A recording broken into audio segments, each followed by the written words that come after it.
বরাবর মাদ্রাসা ছাত্ররাই অবহেলিত। এখন বলি যে কি কারণে।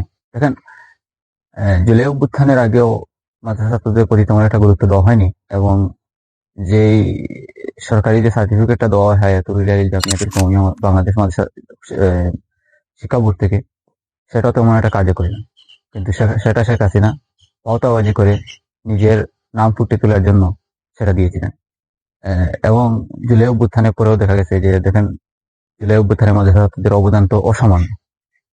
অসামান্য বলতে যাতাবাড়ি মাদ্রাসা, এরপরে পটিয়া মাদ্রাসা, এরপরে বিভিন্ন জায়গায় যেভাবে কলেজ, ইউনিভার্সিটি, স্কুল, কলেজ যেগুলোই ছিল, সবার যেরকম ছাত্র ছিল, মাদ্রাসা থেকেও সেরকম ছাত্র ছিল। এবং মাদ্রাসা থেকে তো স্কুল, ইউনিভার্সিটি থেকে বেশি ছাত্র মারাও হয়েছে।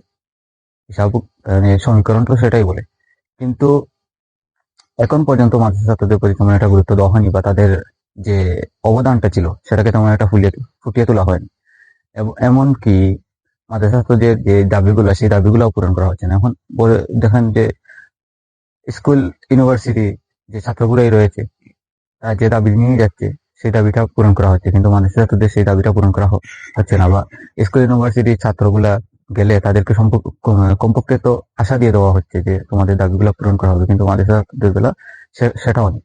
তো এই জন্যই বলতেছি যে, দেখেন, সবচাইতে অবহেলিত মাদ্রাসা ছাত্ররাই। এবং এমনকি মাদ্রাসা ছাত্রদের জুলাই অভ্যুত্থানে অবদান থাকার পরেও, জুলাই অভ্যুত্থানের পরে যে কয়টা আন্দোলন থেকে গ্রেফতার করা হয়েছে, সে কটা আন্দোলনে প্রায় মাদ্রাসা ছাত্রদেরকে দেখা যাচ্ছে। যেমন জঙ্গি নাটকে একজনকে ধরলো, এরপরে ইসলামী আন্দোলন বাংলাদেশের আহ, সম্মেলনে পতাকা উড়ানোর কারণে, কালিমার পতাকা উড়ানোর কারণে 3 জনকে ধরলো।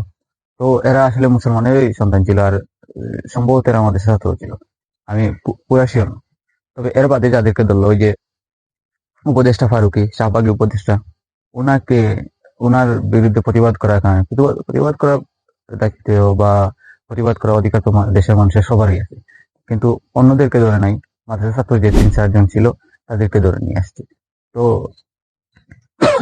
এরপরেও যারা ছিল, তাদেরকে আরো কয়েকজনকে দেখলাম ধরছে কয়েকদিন আগে। তো এরা মাদ্রাসা ছাত্র ছিল। তো এই জন্য বলতেছি যে, দেখেন, আমাদের অবদানটা কখনো তুলে ধরা হচ্ছে না। এমন তুলে ধরা হচ্ছে না বললে খুব ভুল হবে, একেবারেই তুলে ধরা হচ্ছে না। শুধুমাত্র গত কয়েকদিন আগে দেখলাম যে পিনাকি ভট্টাচার্য বা ইলিয়াস হোসেন বা আসিফ মাহতাব স্যার, ওনারা কয়েকজন একটু আলোচনা করেছেন, বাস এই পর্যন্তই শেষ। কিন্তু উল্লেখযোগ্য কোনো কিছু মাদ্রাসা ছাত্রদের জন্য করা হচ্ছে না। আপনারা মাদ্রাসা ছাত্রদের ইয়াটা ভুলে যান না, মাদ্রাসা ছাত্রদের কদর করতে শিখেন। যদি আপনার 2013 সালে মাদ্রাসা ছাত্রদের কদর করতেন, তাহলে 2024 এসে আপনাদের রক্ত জড়াতে হতো না। আমাদেরকে মানুষ হিসেবে বিবেচনা করুন, আর আমাদের রক্তকে মূল্যায়ন করুন। তবেই আপনারাও সফল হবেন, এবং আমরাও এগিয়ে যেতে পারবো ইনশাআল্লাহ। আর আমরা তো এমনিতেই এগিয়ে যাবো ভাই, আমরা সরকারের উপরে ভিত্তি করে চলি না, আমরা আল্লাহ তাআলার উপর ভিত্তি করে চলি।